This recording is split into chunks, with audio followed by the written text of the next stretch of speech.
교회가 성장해 나가려면 두 힘이 균형을 이루어야 합니다. 하나는 안으로 끌어당기는 구심력이 있어야 하고, 밖으로는 뛰쳐나가려는 원심력이 있어야 합니다. 안으로 끌어당기는 구심력을 모이는 교회라고 한다면, 밖으로 뛰쳐나가려고 하는 원심력을 흩어지는 교회라고 말할 수 있을 것입니다. 호켄다이크는 흩어지는 교회라는 명저에서 교회는 모이는 교회여야 될 뿐만 아니라 흩어지는 교회로 발전해 나가야 한다. 모이는 교회만 있고 흩어지는 교회가 없다면 교회는 이 세상 속에서 제대로 사명을 감당할 수가 없게 된다. 반대로 흩어지는 교회만 있고 모이는 교회가 없으면 흩어질 때 가지고 나아갈 하나님의 능력과 은혜와 말씀을 잃어버리게 된다. 따라서 빈손 들고 세상 속으로 흩어져 나간다고 했을 때 과연 어떠한 결과를 기대할 수 있겠는가? 내비게이터에서 오랫동안 사역을 했던 짐 피터슨이라고 하는 사람이 쓴 책 가운데 울타리 없는 교회라는 책이 있습니다. Church Without Walls, 담벼락이 없는 교회, 그런 뜻이라고 할 수 있습니다. 이 책의 부제로 붙어있는 제목은 전통적인 경계를 넘어서 나아가는 교회. 이 제목이 시사하는 것처럼 교회가 이 세상 속에서 영향력 있는 교회로, 이 세상을 선도하는 교회로, 그리고 하나님의 뜻을 세상에 펼치는 교회로 성장해 가려면 교회가 가지고 있는 울타리를 치워버려야 된다라는 것입니다. 교회 성장을 가로막는, 부흥을 가로막는 울타리가 존재하는 한 그 교회는 제대로 뻗어갈 수가 없다라고 하는 것입니다. 오늘 본문 말씀에 보면 울타리를 걷어치워버린, 그래서 지역교회를 넘어서 세계교회로 발전하고 하나님의 영광을 드러냈던 안디옥 교회의 이야기가 나옵니다.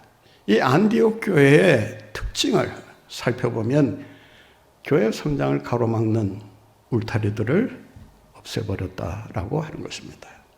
안디옥 교회는 지역교회라고 하는 울타리를 제거해 버립니다.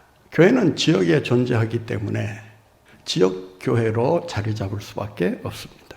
따라서 지역을 경계로 해서 복음을 그 지역사회 안에 전할 수밖에 없습니다.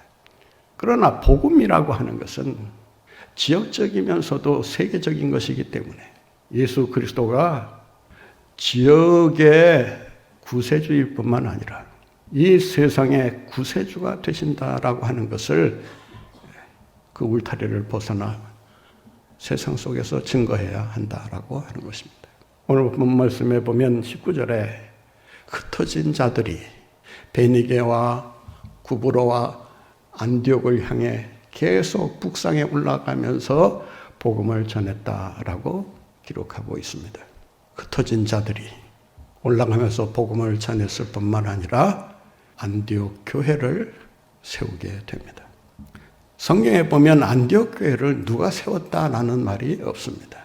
안디옥 교회처럼 모범적인 훌륭한 세계적인 교회를 소개하는 데 있어서 그 교회를 세운 이가 누구다라는 말이 없다는 것은 이 안디옥 교회가 순수한 평신도들에 의해서, 복음의 열정을 가진 자들에 의해서 교회가 세워지고 있다라고 하는 사실을 가르쳐 줍니다. 예루살렘 교회는 사도들이 시작한 교회요, 세운 교회요, 사도들이 중심이 되어 그 교회를 이끌었던 교회입니다. 그런데 안디옥 교회는 사도들이 세웠다는 말이 없습니다. 안디옥 교회가 세워지고 부흥하고 있을 때 예루살렘 교회가 뒤늦게 바나바라고 하는 지도자를 보내 그 교회의 질서를 잡고 그 교회의 성장을 도모하게 만들었던 것을 볼 수 있습니다.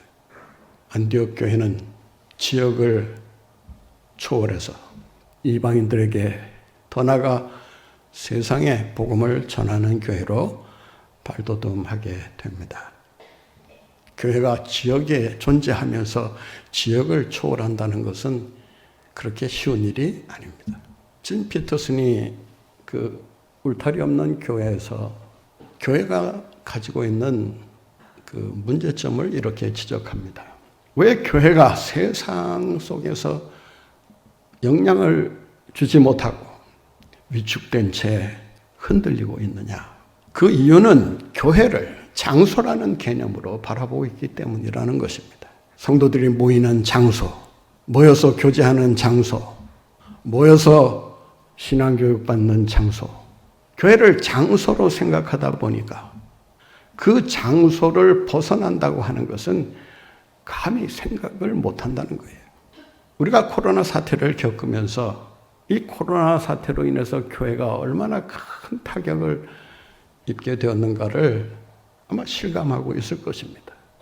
교회만이 아니라 교회 구성원 한 사람 한 사람이 신앙생활을 하는 데 있어서 얼마나 큰 혼란을 빚었는가를 생각한다면 이 코로나 사태를 우리가 만만하게 봐서는 안 된다는 거예요.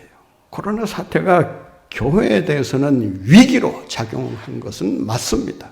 지금도 여전히 교회를 위기로 몰아넣고 있습니다. 그러나 다른 한편으로 생각해 보면 코로나로 인해서 교회가 시공간이라고 하는 울타리를 벗어날 수 있게 되었다라고 하는 것입니다. 그런 의미에서 교회에 큰 기회가 되었다라고 말씀드릴 수 있습니다. 지금도 집에서, 일터에서 아니면 차를 타고 가면서 개인 볼일을 보면서 영상을 틀어놓고 예배를 함께 드리는 분들도 있을 것입니다. 코로나 이전에는 교회 활동이 시간과 장소에 묶여 있었습니다. 그 한계를 벗어날 수가 없었다는 것입니다. 예배를 드리기 위해서는 주일날 9시면 9시, 11시면 11시 정해진 시간에 따라서 예배를 드려야 하고 예배를 드리기 위해서 교회라는 현장에 와서 예배에 참여함으로써 예배자로서의 사명을 감당할 수 있었던 것입니다. 그러나 코로나로 인해서 어떻게 되었습니까? 시간에 관계없이, 장소에 관계없이 언제 어디서나 원하는 시간에 원하는 장소에서 얼마든지 예배를 드리고 말씀을 듣게 되었다라고 하는 것입니다. 가까운 지역만이 아니라 전 세계 사람들이 교회 사이트를 이용할 수만 있다면 그들도 예배에 참여할 수 있게 된 것입니다. 지난번 우리 청년교회가 웨이메이커라는 곡을 발표했을 때 그 조회수가 거의 1000만에 가까운 그런 조회수를 올리기도 했습니다. 1000만이라고 하는 사람이 그 찬양을 듣고 은혜를 받았다는 거예요. 어떻게 그것이 가능할 수 있었던 것입니까? 코로나 이전에는 전혀 생각할 수가 없었던 거예요. 예루살렘 교회도 마찬가지예요. 만약 스데반의 순교로 인한 교회 핍박이 시작되지 않았으면 예루살렘 교회 교인들이 예루살렘 교회를 떠나려고 했을까요? 여러분 한번 생각해 보세요.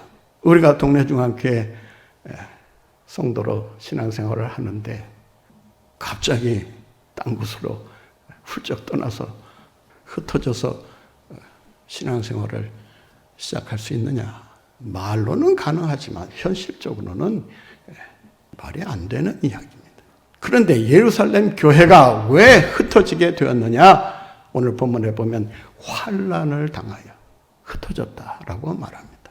인간적으로 보면 환난은 초대교회를 그 처음서부터 교회를 파괴하는 그런 부정적인 것으로 작용을 했을 것입니다.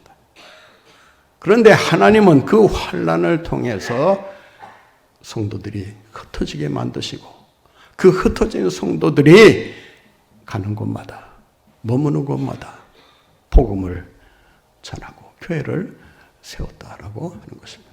여러분 우리 교회가 세워진 계기가 뭔지 아십니까? 어떻게 해서 이 동네 지역에 교회가 창립된지 아십니까? 선교사들이 세운 교회 이외에 대부분의 부산에 존재하는 교회들은 이 계기가 있었기 때문에 존재할 수 있었다는 사실을 잊지 말아야 합니다. 아마 이 계기가 없었으면 동네 중앙교회라고 하는 것이 아마 오늘날까지도 아마 생겨나지 못했을 수도 있다라고 하는 것입니다. 그 계기가 뭐냐? 6.25 전쟁입니다. 우리 민족 사회에 있어서 가장 가슴 아픈 사건이긴 하지만 다시는 일어나지 말아야 할 전쟁이긴 하지만 그 전쟁으로 인해서 하나님은 어떤 일을 하셨느냐? 북한 사람들을 흩어 남쪽으로 보내신 것입니다. 제가 15년 전에 이 거제도를 방문하면서 그 거제도 목사님이 하시는 말씀을 듣고 제가 깜짝 놀란 적이 있습니다. 거제도에 복음이 전해진 지는 꽤 오래입니다만은 섬에 교회가 세워진다라고 하는 것은 정말 어떤 특별한 계기가 아니고서는 그렇게 될 수가 없는 것입니다. 그래서 많아봐야 한 20개, 30개 정도 되지 않을까. 섬이니까. 그런데 그분이 하시는 말씀이 피난민들이 거제도로 와서 교회를 세우기 시작했는데 골짜기마다, 동네마다 무려 150개의 교회 이상이 존재하고 있다라는 것입니다. 부산의 많은 교회들이 피난민들로 인해서 교회가 시작되었다라고 해도 과언이 아닙니다. 우크라이나에서 일어나는 이 전쟁이 우리 입장에서 보거나 우크라이나 사람들의 입장에서 보거나 끔찍한 전쟁이 아닐 수 없습니다. 그런데 들려오는 소식을 제가 종합해 보면 하나님께서 이런 일을 하시기 위해 전쟁을 일으키도록 하셨구나. 푸틴의 야욕 때문에 일어난 전쟁이 아니라 길게 보면 전쟁 이후에 하나님께서 우크라이나에 하실 대역사가 있기 때문이라고 하는 확신을 가지게 됩니다. 전쟁이 일어나기 전에 제가 서울도에서도 말씀드렸지만은 군목들이 저희 교회를 방문했습니다. 전쟁이 일어날이라고는 꿈에도 생각하지 못했던 때입니다. 그런데 전쟁이 발발하면서 이 러시아 정말 강대국 아닙니까? 군사면에 있어서 미국 다음으로 최강의 군대를 가진 나라로 우리가 알고 있지 않습니까? 그 러시아가 수십만 군인들을 동원해서 최신 장갑차와 비행기를 동원해서 3일 만에 접수할 계획을 가지고 들어왔지만 40일이 지나고 있는 오늘날 그 전황이 어떻게 바뀌는지 아십니까? 여러분 한번 좀 관심 있게 유튜브라든지 SNS를 통해서 한번 살펴보시기 바랍니다. 하루하루 상상할 수 없는 승전보가 터져나오고 있는 거예요. 우크라이나 군대 지휘관이 뭐라고 말하는지 아십니까? 싸움하기 전보다 싸움을 시작한 이후에 우크라이나 군의 전력이 수십 배로 증강했다는 거예요. 노획한 탱크, 그 미사일, 이런 그 최신 무기들이 노획물로 가지게 되면서 전력은 점점 강해지고 반면에 최강이라고 했던 러시아 군대는 오합지졸처럼 지금 무너지고 있다는 것입니다. 하나님께서 어떤 결말을 주실지는 알지 못하지만 제가 확신하기에는 이 전쟁이 끝난 다음 우크라이나 군목들로부터 아니면 참전한 군인들로부터 아니면 그 나라 백성들로부터 이 전쟁은 하나님이 하신 전쟁이라고 아마 간증을 하지 않겠나 생각합니다. 하나님께서 이런 간증을 할 수 있도록 역사하실 줄로 믿습니다. 예루살렘 교회를 흩으셔서 하나님은 흩어진 자들로 하여금 복음을 이방 땅에 전하게 하시고 우상 숭배로 쩔어있는 안디옥의 복음을 전하고 교회를 세우게 하신 것입니다. 지역의 울타리를 넘어서서 세계교회로 성장해가는 안디옥 교회의 모습을 발견하게 됩니다. 이들이 제거해버린 또 하나의 울타리가 있습니다. 그것은 인종적인 문화적인 울타리입니다. 동족 간에도 복음을 전하는 일은 쉽지 않습니다. 하물며 언어가 다르고 문화가 다르고 모든 배경이 다른 이방 사람들에게 복음을 전하는 일은 이건 쉽지 않은 일입니다. 그런데 오늘 본문 말씀에 보면 이 흩어진 자들이 올라가면서 유대인에게도 복음을 전하고 헬라인에게도 복음을 동시에 전하고 있는 것을 볼 수 있습니다. 19절 말씀해 보면 유대인에게만 복음 전파를 시작했다는 것입니다. 그런데 뒤늦게 헬라파에 속한 사람들이 헬라 사람들에게 복음을 전하게 되었다고 20절에 말씀하고 있습니다. 헬라인에게도 복음을 전했다. 안디옥 교회는 유대인들로만 구성된 교회가 아니었습니다.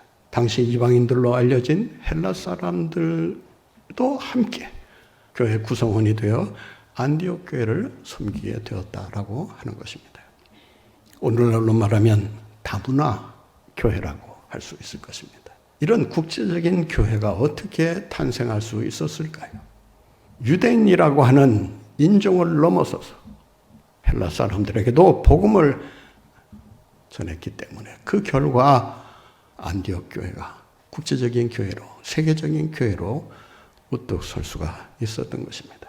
교회가 성장하지 못하는 중요한 이유 가운데 하나는 이 차별을 넘어서지 못하는 데 있습니다. 크게는 인종 간의 차별이라고 할 수 있지만 좁게는 새신자와 기존 신자 간의 그런 차별이 교회 성장을 가로막는다는 것입니다. 이 차별이라고 하는 울타리를 제거하기 위해서는 가장 먼저 뭘 해야 되는지 아십니까? 기득권을 내려놔야 합니다. 교회마다 분쟁이 일어나는 이유가 뭔지 아세요? 교회 기득권을 주겠다는 거예요. 헤게모니를 행사하겠다는 거예요. 내가 먼저 왔다는 거예요. 내가 먼저 와서 자리 잡고 있으니 이 공동체는 내 말을 들어야 된다라는 이런 잘못된 의식이 존재하고 있다는 것입니다. 이 기득권을 내려놓지 않는 한 교회는 성장할 수 없습니다. 유대인에게만 복음을 전한 이유가 뭡니까? 유대인에게 복음의 우선권이 주어져 있다. 따라서 구원은 유대인만 받아야 한다라는 배타적이고 편협한 이런 생각 때문에 결국 그런 파벌을 만들어낸 것이 아니겠습니까? 안디옥 교회가 세계적인 교회로 성장할 수 있었던 그 이유는 뭐냐? 지도력 한계라는 울타리를 벗어났다는 것입니다. 바나바라고 하는 지도자가 예루살렘 교회로부터 파송을 받아서 예루살렘 교회를 담임하러 옵니다. 바나바 자신도 훌륭한 리더십을 가진 사람입니다. 오늘 본문 말씀을 보면 바나바의 그 성품이 어떠했는가를 보여주고 있습니다. 24절 함께 보겠습니다. 바나바는 착한 사람이요 성령과 믿음이 충만한 사람이라 이에 큰 무리가 주께 더하여지더라. 그의 성품과 그의 리더십을 얘기하면서 그 결과로, 그 리더십의 결과로 많은 수의 사람들이 교회로 몰려오게 되었다라고 하는 것입니다. 따라서 교회 리더십이 어떠하냐에 따라서 그 리더십에 따라 교회가 성장하기도 하고 그렇지 않게도 된다는 것입니다. 저는 의람된 말씀입니다만은 지금부터 기도하고 있는 제목이 하나 있어요. 코로나 이후를 이끌 리더십을 하나님 보내주세요. 이 기도 여러분 지금부터 하셔야 합니다.